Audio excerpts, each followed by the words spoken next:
Good evening students.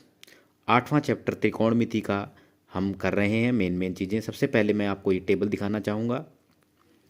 Table हमारे पास sign, कोस और tan, तीन तो एंगल ये हैं, तीन इनके उल्टे हैं।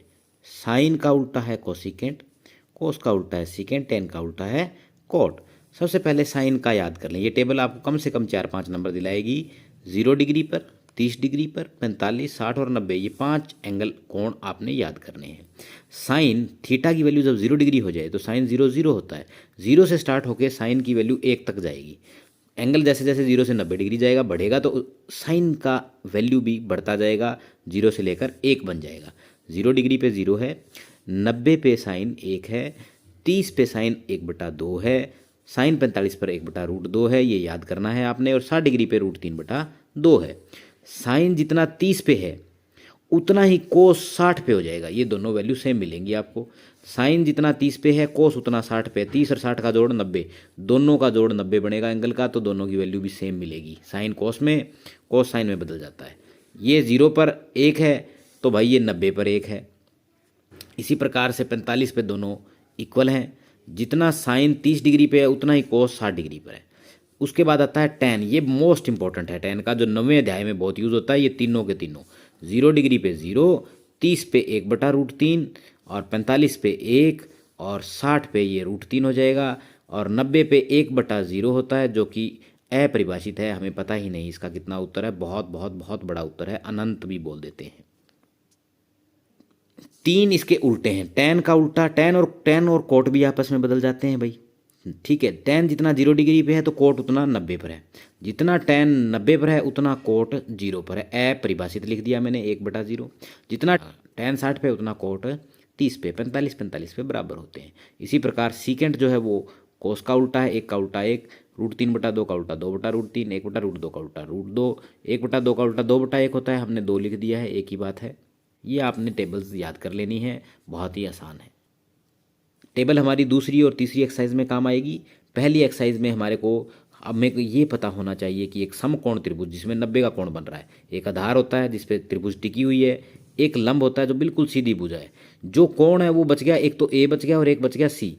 ए के सामने वाला वो लंब है। जरूरी नहीं है कि हमेशा यही लंब होगा।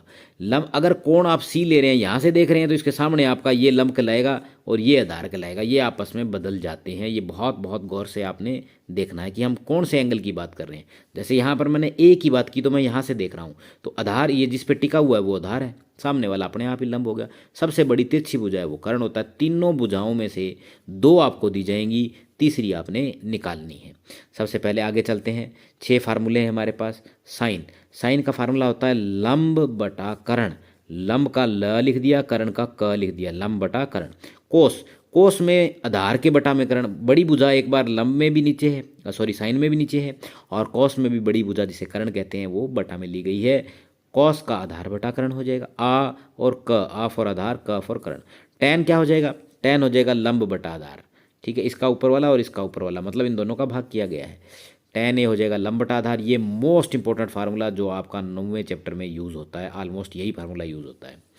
कोसिकेंट होता है भाई साइन का उल्टा। अगर साइन 2/3 है तो कोसिकेंट 3/2 हो जाएगा। उल्टा कर देंगे आप, हर को ऊपर अंश को नीचे। सीकेंट किसका उल्टा हो जाएगा? कोस का।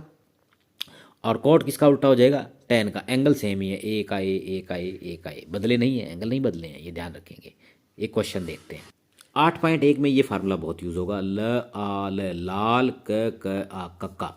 ल फॉर लंब, क फॉर कर्ण, आ फॉर आधार, क फॉर कर्ण, ल फॉर लंब, आ फॉर आधार। ये साइन का, ये कॉस का, ये टैन का, ये तीनों बहुत मोस्ट इंपॉर्टेंट है। जैसे पेपर में एक सवाल आया था, टेंजेंट ऑफ ए, किसी एंगल का टेंजेंट जो है वो 3/4 है, चाहे 4/3 है, ये कुछ भी दे दे। तो आप जैसे ही टेंजेंट शब्द देखेंगे तो आपको फार्मूला याद आ गया, ये वाला भी तीसरा फार्मूला है, ये याद करना है आपने। ये है लंब बटा आधार। ऊपर वाली चीज़ लंब कहलाएगी, नीचे वाली आधार। तो आपने एक त्रिभुज बना ली बिल्कुल समकोण, और उसमें ए को यहाँ रख लो, जो कोण इसने बोला है वो यहाँ कॉर्नर पर रख लो। तो आपके इसके सामने वाला लंब हो गया और ये आपका क्या हो गया? आधार। तो लंब इसमें कितना है? ऊपर वाला 3 है भाई, नीचे वाला आधार कितना है? 4। तो 2 भुजाएं आपको पता लग गई। तीसरी अब आपने निकालनी है पाइथागोरस के फार्मूले से। हमने लिखा त्रिभुज ए बी सी में लंब का वर्ग प्लस आधार का वर्ग बराबर कर्ण का वर्ग। ये फार्मूला लगाएंगे। इन 3 में से आपको 2 पता लग गए।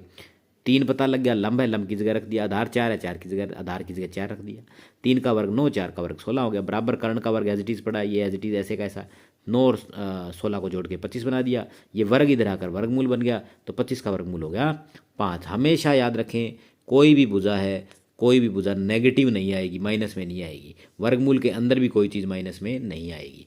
अब आपको कर्ण पता लग गया 5, तीनों भुजाएं आ गई, तीनों भुजाएं आने के बाद आप कोई भी अनुपात निकाल सकते हो, cos sine secant cosecant cot कुछ भी। आप कोस का फार्मूला क्या है, आधार बटा कर्ण, अभी किया आपने आधार बटा कर्ण, आधार कोण है 1 के हिसाब से ये 4 था, कर्ण ये भाई तिरछी भुजा है 5 है, तो 4/5 हो गया। इसी तरह साइन निकालना हो तो लंब कर्ण होता है, लंब कितना है 3 है और कर्ण कितना है 5 है, तो ये 3/5 हो गया। इस तरह से आप सारे सवाल कर सकते हैं 8.1 के, और इस टेबल की मदद से आप 8.2 भी कर सकते हैं।